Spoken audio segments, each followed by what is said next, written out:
T V کی بین الاقوامی خبروں کے ساتھ میں ہوں رخسار شہزاد۔ اونٹیریو کی وزارت صحت نے اعلان کیا ہے کہ اونٹیریو کے رہائشی افراد جو مارچ میں ایسٹرازینیکا ویکسین لگوا چکے ہیں دوسری ڈوز لگوانے کے لیے اپنے قریبی سینٹر سے رجوع کریں۔ مزید جانتے ہیں اس رپورٹ میں۔ اونٹیریو کی وزارت صحت نے اعلان کیا ہے کہ اونٹیریو کے رہائشی افراد جو مارچ میں آسٹرازینیکا ویکسین لگوا چکے ہیں دوسری ڈوز لگوانے کے لیے اپنے قریبی سینٹر سے رجوع کریں۔ وہ لوگ جنہوں نے 10 سے 19 مارچ کے دوران ویکسین لگوائی تھی ترجیح کے مستحق ہوں گے۔ حکام کا کہنا ہے کہ 45,000 سے زائد ویکسین ڈوز اس وقت تیار اسٹاک میں موجود ہیں جنہیں استعمال کرنا اہم ہے ورنہ ان کے ایکسپائر ہونے کا خدشہ ہے۔ وہ شہری جنہوں نے مارچ کے وسط میں آکسفورڈ آسٹرازینیکا کووڈ-19 ویکسین کی پہلی خوراک حاصل کی تھی وہ اس ہفتے ویکسین کی دوسری خوراک لے سکیں گے کیونکہ صوبائی حکومت اپنے ویکسین کے ذخیرے کی میعاد ختم ہونے سے پہلے ہی اسے استعمال کرنے کی کوشش کر رہی ہے۔ صوبے کے ٹاپ ڈاکٹر نے پچھلے ہفتے کہا تھا کہ جن لوگوں نے کچھ فارمیسیز اور ڈاکٹروں کے کلینکس میں پائلٹ پروجیکٹ کے دوران 10 مارچ سے 19 مارچ کے درمیان آسٹرازینیکا ویکسین کی پہلی خوراک لی تھی اب ان کو ترجیحاً دوسری خوراک دی جائے گی۔ اگرچہ ویکسین کی 2 خوراکوں کے درمیان ماہرین صحت کا تجویز کردہ وقفہ کم از کم 12 ہفتوں کا ہے لیکن اس گروپ کو دوسری خوراک 10 ہفتوں بعد ہی دے دی جائے گی تاکہ تقریباً ان 45,000 خوراکوں کو استعمال کیا جا سکے جن کی میعاد 1 ہفتے بعد ختم ہو رہی ہے۔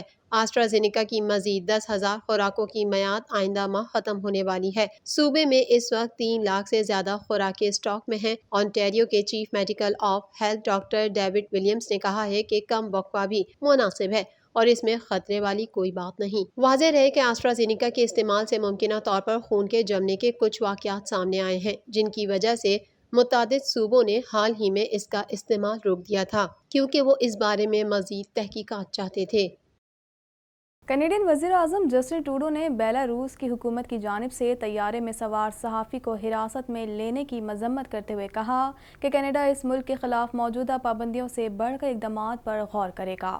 مزید جانتے ہیں اس رپورٹ میں۔ وزیر اعظم جسٹن ٹروڈو نے بیلاروس کی حکومت کی جانب سے طیارے میں سوار صحافی کو حراست میں لینے کی مذمت کرتے ہوئے کہا ہے کہ کینیڈا اس ملک کے خلاف موجودہ پابندیوں سے بڑھ کر اقدامات پر غور کرے گا۔ اس کے علاوہ اوٹاوا میں بیلاروس کے سفارت خانے نے کہا کہ وہ اپنا آپریشن بند کر رہا ہے۔ ایک ویب سائٹ پوسٹ میں بتایا گیا ہے کہ اس سے 1 ستمبر تک سرگرمی معطل ہو جائے گی۔ سفارت خانے سے تبصرہ کرنے کی درخواستوں کا منگل کی سپہر تک جواب نہیں دیا گیا۔ ٹروڈو نے کہا کہ اتوار کے روز ایک لڑاکا طیارے کے ذریعے اس طیارے کو زبردستی اپنی حدود میں لینڈ کرنے پر مجبور کر دیا گیا تھا جس میں بیلاروس کے صحافی رومن پروٹاسیوچ سوار تھے۔ یہ جمہوریت اور آزادی صحافت پر واضح حملہ ہے۔ ٹروڈو نے ایک پریس کانفرنس کے دوران کہا بیلاروس کی حکومت کا طرز عمل اشتعال انگیز، غیر قانونی اور مکمل طور پر ناقابل قبول ہے۔ انہوں نے مزید کہا کہ اوٹاوا اس بارے میں مزید جانچ پڑتال کرے گا۔ اتوار کے بعد سے ایئر لائنز نے بیلاروس کی فضائی حدود سے بچنے کے لیے پروازیں دوبارہ شروع کر دیں اور یورپی یونین کے رہنماؤں نے عہدیداروں کو یورپی یونین کی فضائی حدود میں بیلاروس کی ہوائی کمپنیوں پر ممکنہ پابندیوں کا مسودہ تیار کرنے کی ہدایت کی ہے۔ جسٹن ٹروڈو کا مزید کہنا تھا کہ ہم سول ایویشن میں اس قسم کی خطرناک دخل اندازی کی مذمت کرتے ہیں۔ کینیڈا نیٹو سمیت دیگر اتحادیوں کے ساتھ مل کر بیلاروس کی حکومت پر دباؤ ڈالے گا اور دنیا بھر میں صحافیوں کے تحفظ کو یقینی بنانے میں اپنا کردار ادا کرے گا۔ کینیڈا میں کرونا وائرس کے سبب سب سے زیادہ ہلاکتیں کیوبیک صوبے میں ہوئی ہیں جہاں کرونا وائرس کے مجموعی کیسز کی تعداد 3,68,155 ہے۔ مزید جانتے ہیں اس رپورٹ میں۔ کینیڈا بھر میں کرونا کے وار تیزی سے جاری۔ کینیڈا بھر میں کرونا کے مریضوں کی مجموعی تعداد 13,65,516 تک جا پہنچی ہے جبکہ ہلاکتیں 25,324 ہو گئیں جبکہ 12,92,326 مریض صحت یاب ہو چکے ہیں۔ اونٹیریو صوبے میں کرونا کیسز کی تعداد سب سے زیادہ ہے۔ صوبے بھر میں کرونا وائرس سے متاثر ہونے والوں کی تعداد 5,24,950 تک جا پہنچی ہے جبکہ ہلاکتوں کی تعداد 8,655 ہے۔ کینیڈا میں کرونا وائرس کے سبب سب سے زیادہ ہلاکتیں کیوبیک صوبے میں ہوئی ہیں جہاں کرونا وائرس کے مجموعی کیسز کی تعداد 3,68,155 ہے جبکہ صوبے میں کرونا وائرس کے باعث ہونے والی ہلاکتوں کی تعداد 11,101 تک پہنچ چکی ہے۔ کینیڈین صوبے البرٹا میں کیسز کی تعداد 2 لاکھ سے تجاوز کر گئی۔ صوبے میں 2,25,034 افراد کرونا وائرس سے متاثر ہوئے ہیں جبکہ 2,192 افراد ہلاک ہو چکے ہیں۔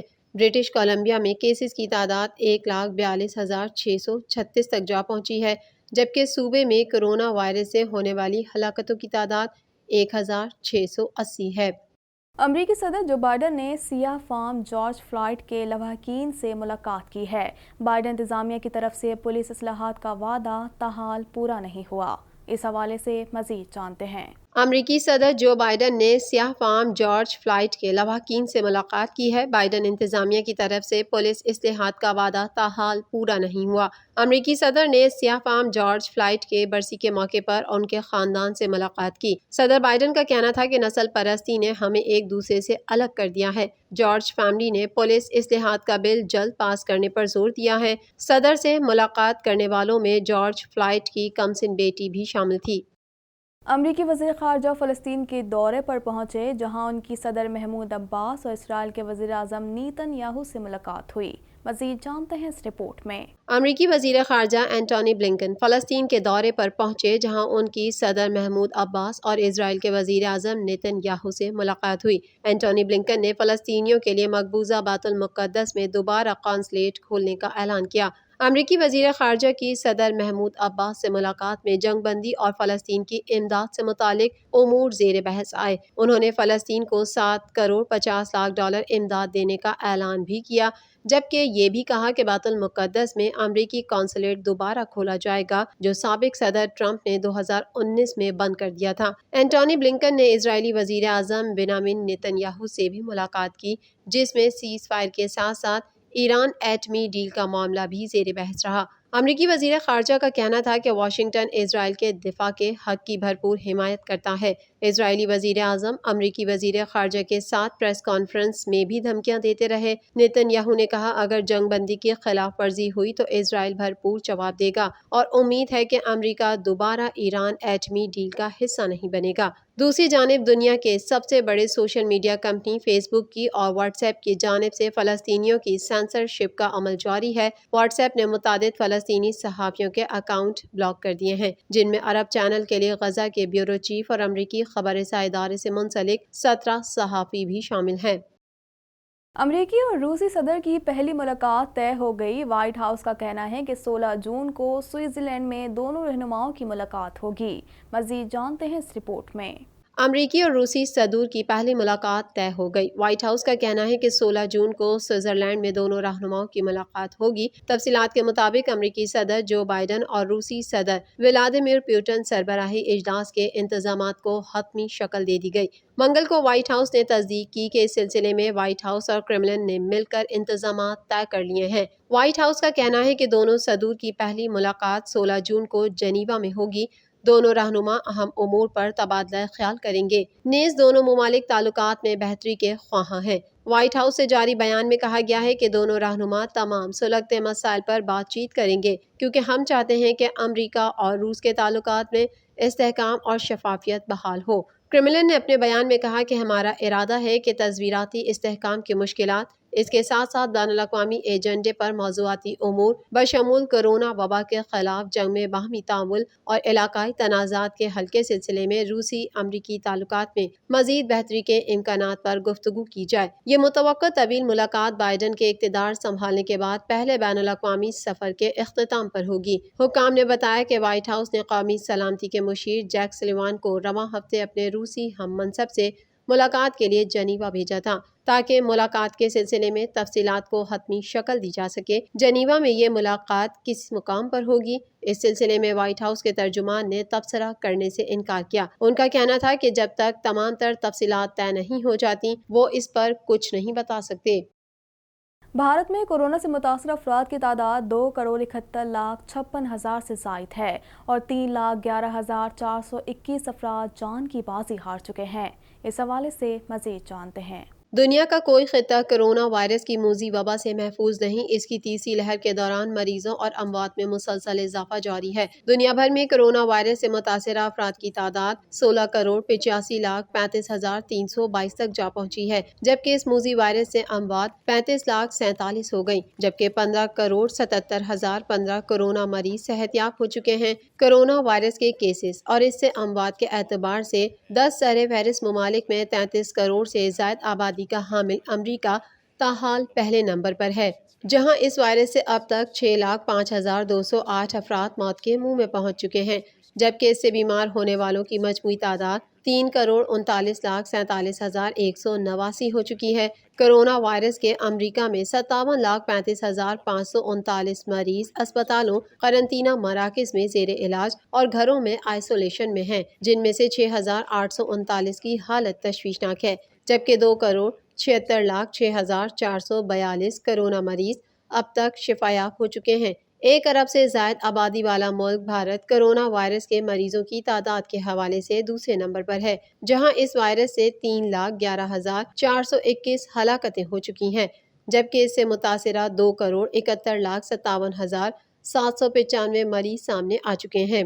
کرونا وائرس کے مریضوں کی تعداد کے حوالے سے ممالک کی اس فہرست میں برازیل تیسرے نمبر پر ہے، تاہم یہ اموات کے حوالے سے فہرست میں دوسرے نمبر پر ہے، جہاں اس جان لیوا وائرس سے 4,52,224 ہلاکتیں ہو چکی ہیں، جبکہ اس کے متاثرہ مریضوں کی تعداد 1,61,95,981 ہو گئی۔ ترکی میں کرونا وائرس سے اموات 46,621 تک جا پہنچی ہیں، جبکہ کیسز 52,03,385 ہو چکے ہیں۔ سعودی عرب اسی فہرست میں 44ویں نمبر پر پہنچ چکا ہے، جہاں کرونا وائرس سے اب تک کل اموات 7,278 رپورٹ ہوئی ہیں، جبکہ مملکت میں کرونا مریضوں کی تعداد 4,43,460 تک جا پہنچی ہے۔ امریکی اداکارہ لنڈسے لوہان طویل مدت بعد نیٹ فلکس کی نئی فلم میں مرکزی کردار نبھائیں گی۔ مزید جانتے ہیں اس رپورٹ میں۔ امریکی اداکارہ لنڈسے لوہان طویل مدت بعد نیٹ فلکس کی نئی فلم میں مرکزی کردار نبھائیں گی۔ میڈیا رپورٹ کے مطابق کامیڈی اور رومانس پر مبنی اس فلم میں 34 سالہ لنڈسے لوہان مرکزی کردار ادا کرتی نظر آئیں گی، تاہم ابھی دیگر کاسٹ کا اعلان نہیں کیا گیا۔ فلم کی شوٹنگ نومبر سے شروع کی جائے گی، جبکہ اسے ریلیز اگلے سال کے آخر میں کیا جائے گا۔ لنڈسے لوہان نے 11 سال کی عمر میں شوبز کی دنیا میں قدم رکھا تھا، تاہم اب تک وہ 26 فلموں میں کام کر چکی ہیں، جن میں 12 ٹی وی پروڈکشنز، 1 ڈرامہ اور 5 میوزک ویڈیوز ہیں۔ سلمان خان نے اپنی film Radhe your most wanted بھائی کا ریویو کرنے والے بھارتی فلموں کے تجزیہ کار اور اداکار کمال آر خان کے خلاف ہتک عزت کا مقدمہ درج کروایا ہے۔ مزید جانتے ہیں اس رپورٹ میں۔ بالی ووڈ کے سلو میاں نے اپنی film Radhe your most wanted بھائی کا ریویو کرنے کے لیے بھارتی فلموں کے تجزیہ نگار اور اداکار کمال آر خان المعروف KR کے خلاف ہتک عزت کا مقدمہ درج کروایا ہے۔ بھارتی میڈیا کے مطابق کمال آر خان کے خلاف کیس ممبئی کی ایک مقامی عدالت میں درج کیا گیا ہے۔ دبنگ خان کی قانونی ٹیم نے پیر کے روز کمال آر خان کو نوٹس بھیجا تھا۔ رپورٹس کے مطابق مبینہ طور پر جمعرات کے روز سٹی سول کورٹ کے ایڈیشنل سیشن جج کے سامنے اس کیس کی فوری سماعت کی اپیل کی گئی ہے۔ کمال آر خان نے سلو میاں کی جانب سے بھیجے گئے نوٹس اور ہتک عزت کے دعوے پر رد عمل دیتے ہوئے ٹویٹ کیا ہے کہ میں یہ کئی بار کہہ چکا ہوں کہ میں کسی بھی پروڈیوسر اور اداکار کے نہ کہنے پر فلم ریویوز نہیں کرتا۔ سلمان خان نے فلم رادھے کا ریویو کرنے پر میرے خلاف ہتک عزت کا مقدمہ درج کیا ہے۔ اس کا مطلب ہے کہ میرے ریویو نے انہیں بہت زیادہ متاثر کیا ہے، لہٰذا میں اب ان کی کسی فلم کا ریویو نہیں کروں گا۔ ایک اور ٹویٹ میں KRK نے کہا، سلمان خان، یہ ہتک عزت کا مقدمہ آپ کی مایوسی کا ثبوت ہے۔ میں فلموں کے ریویوز اپنے فالوورز کے لیے کرتا ہوں۔ آپ کو مجھے فلم ریویوز کرنے سے روکنے کے بجائے بہتر فلمیں بنانی چاہیے۔ میں سچائی کے لیے لڑتا رہوں گا۔ کیس کے لیے شکریہ۔ واضح رہے کہ سلو میاں کی عید الفطر کے موقع پر OTT پلیٹ فارم پر ریلیز کی گئی فلم رادھے کو شائقین نے زیادہ پسند نہیں کیا۔ فلمی تجزیہ نگاروں کے رد عمل کو دیکھا جائے تو انہوں نے سلمان بھائی کی اس فلم کو مایوس کن قرار دیا ہے، جبکہ IMDb پر بھی فلم ریٹنگ 10 میں سے 1.9 ہے، جو کہ بہت ہی کم ہے۔ فلم رادھے میں سلو میاں کے علاوہ اداکارہ دیشا پٹانی، جیکی شراف، رندیپ ہوڈا مرکزی کردار ادا کر رہے ہیں، جبکہ پربھو دیوا نے فلم کی ہدایات دی ہیں۔ TNN TV کے نیوز بلیٹن سے فی الوقت اتنا ہی۔ مزید خبروں اور اپڈیٹس کے لیے دیکھتے رہیے TNN TV۔